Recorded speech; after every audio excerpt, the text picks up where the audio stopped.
Ukrainians are currently going through a particularly brutal period in its defence with Russia. Intensified Russian air bombardments in civilian areas, a slow, steady territorial gains being won by Russian forces in the east too, particularly the battle for the strategic city of Pokrovsk, where there is effectively radio silence and information blackout in the midst of a fierce fight to defend it. Ukraine is hitting back with its homemade so-called long Neptune missiles hitting Russian energy installation, causing blackouts in Russian border towns too. President Zelensky has another headache, a corruption scandal, the biggest since the war started, involving alleged kickbacks, money laundering. Ukraine's anti-corruption agencies have exposed a $100 million embezzlement scheme at the state nuclear firm Energoatom. Well, to speak about the state of the conflict, we can cross to Washington, D.C. and speak to General David Petraeus, the former commander of ISAF forces in Afghanistan, former commander of the coalition forces in Iraq, and the former director of the CIA. I spoke to him a short while ago, and I asked him first what he makes of the current state of the conflict, whether he sees it as relatively frozen or whether Russia is on the attack. I think General Syrsky, the Ukrainian commander, I've met with him a number of times, and I was just in Ukraine for my 7th visit since the full-on invasion, put it well when he said it was very, very tough. There's no other way to describe the situation. But I would be careful to say that it's only tough on Ukraine's side. It's also very tough on Russia's side. Ukraine has been using their long-range munitions, and they're bringing another one online, which will have a range of 3,000 kilometers and a 2.5-ton warhead to go after the Russian refinery and fuel storage facilities, and they've damaged or destroyed 25% of that. Russia runs out of its national welfare fund next year. That's what they're diverting to fund their military-industrial complex. The EU just agreed on its 19th round of sanctions. President Trump has sanctioned Rosneft and Lukoil. And they're taking extraordinary casualties. Again, 1.1 million killed and wounded, over 550,000 of which were dead or could not even return to combat after being given medical care. So this is tough on both sides. And I actually think there are some opportunities here on the Ukrainian side if the U.S. and other NATO countries could provide more assistance to Ukraine for the counter air and ballistic missile systems that they have. That's something they can't make. And then also if the EU can figure out how to launder the 200 to 250 billion euros of frozen Russian reserves through Euroclear bonds to give to Ukraine, they could double the production of drones. It's already at 3.5 million unmanned systems that they're making this year, and they could increase that very substantially. So I think there are actually some opportunities here. If we help more on the military side, yes, some of these situations look very dire, and you're right, Pokrovsk is just about encircled. But again, keep in mind also that this has taken them 1 to 2 years, depending on when you want to start the clock on this particular operation. Imagine that, just inching forward and taking colossal losses as they do so. And it's just not clear to me that Russia, for all of its ability to suffer over the centuries, is going to be able to suffer sufficiently to continue to achieve their objectives. And they have not gotten to the fortified cities yet. They're not even close to them in the southeastern part of Ukraine. And to put so that again, I'd look at it from both sides, and then also do more to crush that Russian war economy and those who sustain it, those who buy the gas and oil. There's efforts ongoing in that regard, particularly from the U.S. with respect to India, and then also those who are enabling the military-industrial complex, largely China, and get them to cut off that assistance as well. To put those points into context then David, one of those things you talk about is the pace of the Russians, particularly around Pokrovsk. I think the deep state intelligence looking at the pace that they've moved is literally, in literal terms, slower than a snail's pace in the time that they've gone, about 10 kilometers. So that gives you an indication of how slow this is. You also talk about the missiles with what President Zelensky is now calling the long Neptune missiles. They've been asking for Tomahawk US long-range missiles for a long time. This is their own version coming up with it. And in the meantime, you've talked about, I think, essentially, if I'm suggesting here to summarize, an Achilles heel potentially for Putin is putting 3 points together. One is the sanctions you talk about. One is freezing on the funds, the state, $300 billion or more of Russian state funds, mostly in Brussels.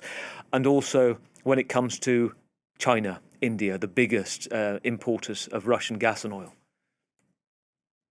Yes, and also China, the biggest provider of all of the chips and other items that are required for the Russian military industrial complex. So if you put all that together,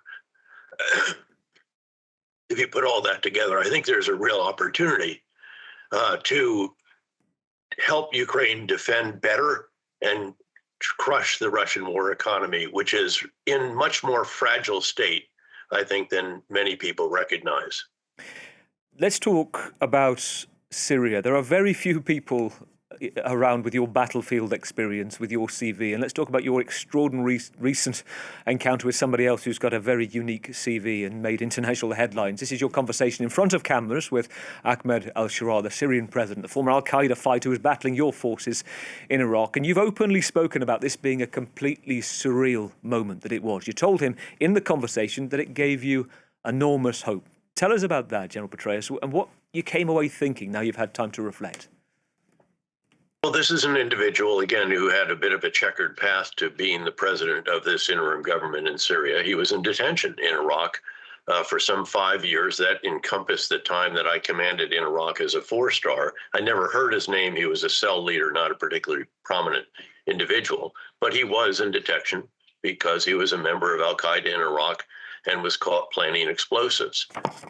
Once he was let out, he went over to Syria. He established the Nusra Front, which was an al-Qaeda affiliate in the Syrian civil war, fighting against Bashar al-Assad.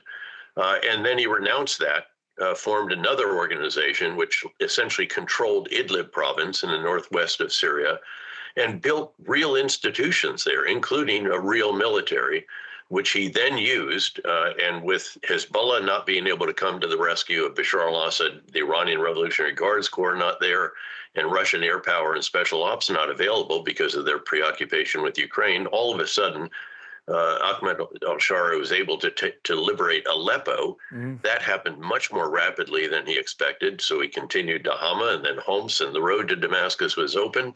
He took it. Bashar al-Assad fled with his wife to Moscow, and all of a sudden this individual who had been in detention in Iraq for 5 years is the president of the interim government of Syria.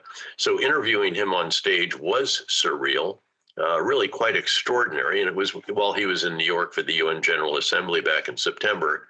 And then frankly, seeing him in the White House on 10 November was equally surreal, given that he was the first leader of independent Syria, and I think the independence was in 1946, following World War II, to ever visit the White House. And to see how really quite impressive he has been in these different encounters. I was impressed when I interviewed him, and also when he met with the business leaders before our interview. He has a certain presence about him. He's quite pragmatic, thoughtful. He understands elements of the economy. The business leaders of America met with him prior to our interview, and I was, again, quite taken by how much in-depth knowledge he has of all of this. And it's worth saying, great hope for Syria, really. And of course, it's very strategically significant because Syria is no longer an ally of Iran. It's a very good point, and it is also worth saying at this point, General Petraeus, this isn't a guy who's a flash in the pan who you've suddenly come across him and his rebels in recent times. I think we can go back to 2015 as when you were CIA director. You suggested the US work, I think I'm right in saying, with the Nusra Front at the time that he was leading in the battle against IS. Tell me. It was possible. Again, keep in mind that one of the achievements of the surge in Iraq, during which we drove violence down by nearly 90%, and it stayed down for the subsequent 3.5 years until some disastrous decisions by the then prime minister, which reawakened the Sunni and so forth to their government. But again, we reconciled with 103,000 former Sunni insurgents and also former Shia militia supported by Iran. These are the rank and file, while we went even more relentlessly after their leaders. There's a point at which you do have to reconcile with former adversaries, and I felt that was possible when it came to Syria. And of course, what he's shown now is I think that was a reasonable assessment to make at the time. One thing that people will ask, people watching France 24, is that can the West trust him? He's a former, as you say, Al-Qaeda member, $10 million bounty on his head. As a former CIA chief, there's a strong commendation coming from you. Can the West trust him, or does the West need to trust him right now? Well, I don't know that we need to trust him. I think what we should do is give him every opportunity, every possibility to succeed while remaining skeptical. There should be conditions on some of the actions that we take. For example, if we permanently lift the Caesar sanctions, as they're called, which President Trump extended for another 180 days, actually the suspension of them for another 180 days, but the Congress will have to permanently lift them. If we do that, arguably there should be conditions on that. Again, this is not a case of trust, it's a case of verify, but certainly try to give him every opportunity to succeed, and his country, noting that he's trying to bring together a country through which virtually every ethnic, sectarian, and tribal fault line of the Middle East runs. But it is a very hopeful moment for Syria after decades of murderous leadership by Bashar al-Assad and his father. It takes us to something you mentioned a moment ago, Iraq, the land of two rivers, then and now. This is the how it started, how's it going question, David. And you've said that it was the most grueling part of your career. You led the so-called surge in Iraq, 2007, the new way forward, what President Bush called it at the time.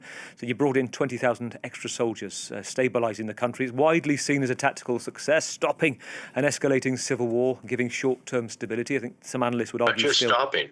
Well, driving legacy violence down by nearly 90%. And by the way, it wasn't the extra troops. It was the change in strategy from clear and leave to clear, hold, build, transition, and also reconciliation.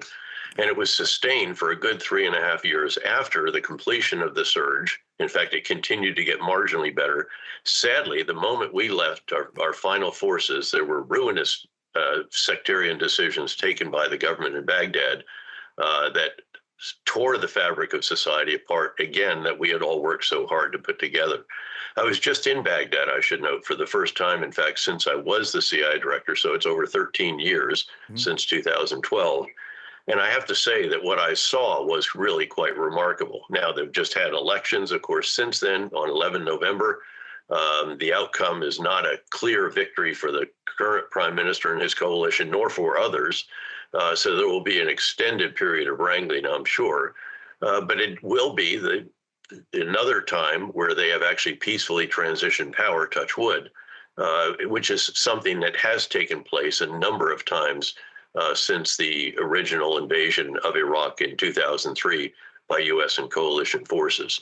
But the construction that has taken place, all of the entrepreneurial activity, outside investors building beautiful hotels and residences and all the rest of this, really were quite hopeful for someone who did indeed go through this incredibly grinding experience that was what we went through during the surge in Iraq, and our men and women trying to stop a brutal Sunni Shia civil war, which they indeed did do, together with, again, coalition and Iraqi forces. One thing I would like to get your opinion on right now, as well as your voice on what's been going on in Iraq, Afghanistan, Syria, Ukraine as well, the soft power. When you have your hat on as former head of the CIA, what we're seeing right now, this President Trump versus the BBC debate going on, suing the BBC for $1 billion or more after they admitted editing his speech.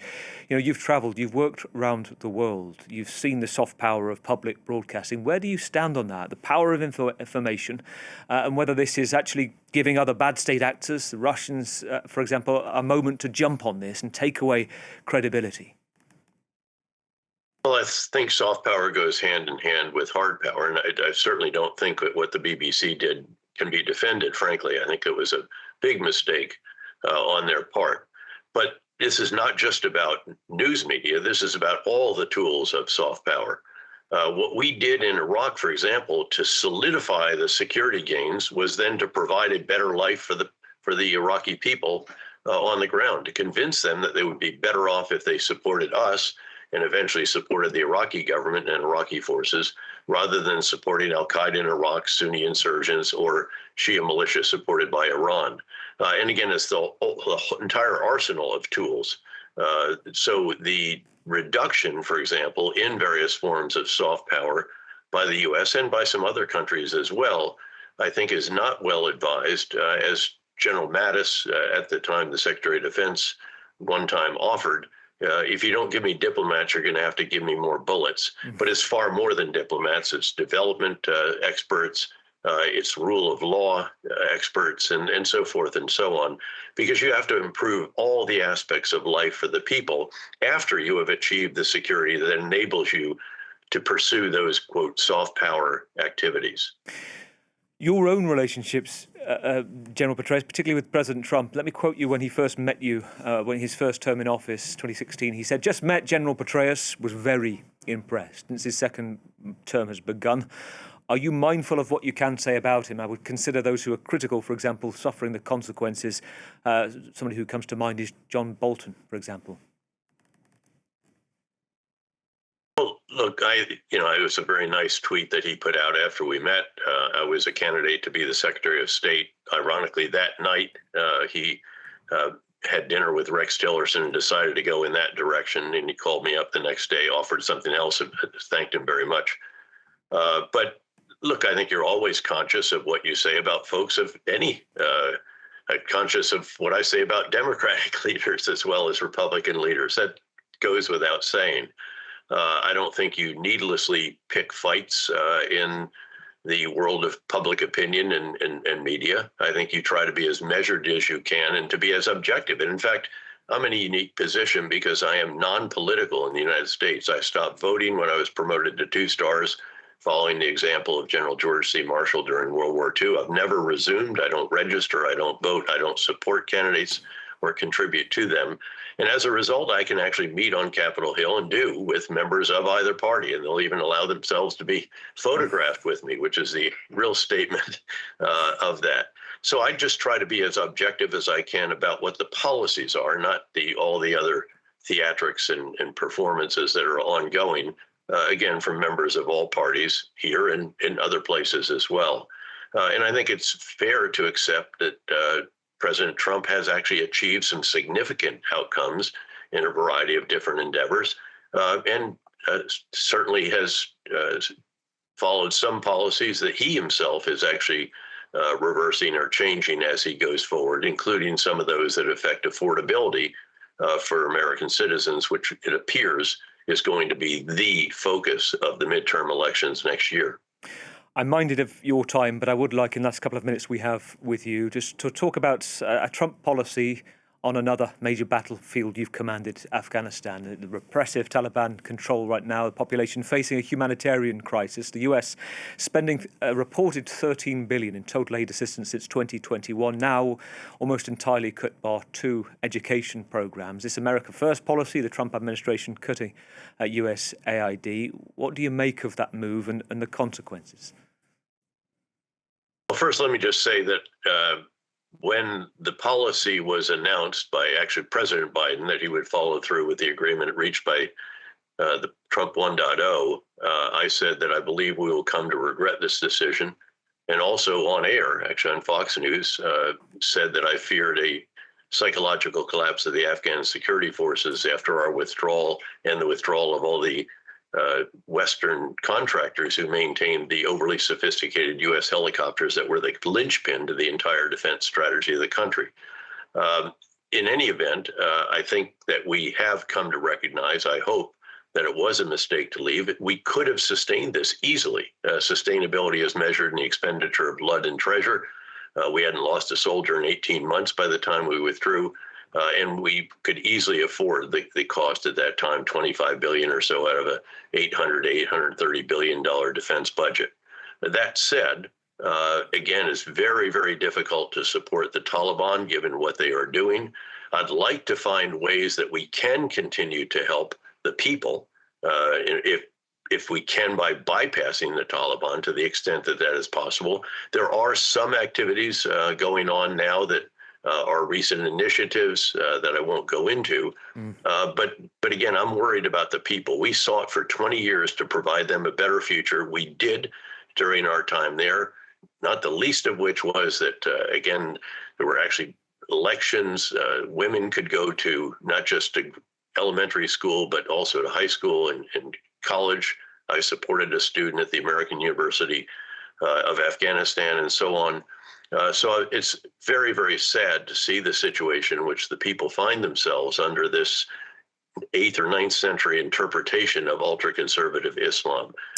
We should try to figure out ways to help. We're not going to certainly to overthrow them or support groups that are, that probably is futile at this point in time.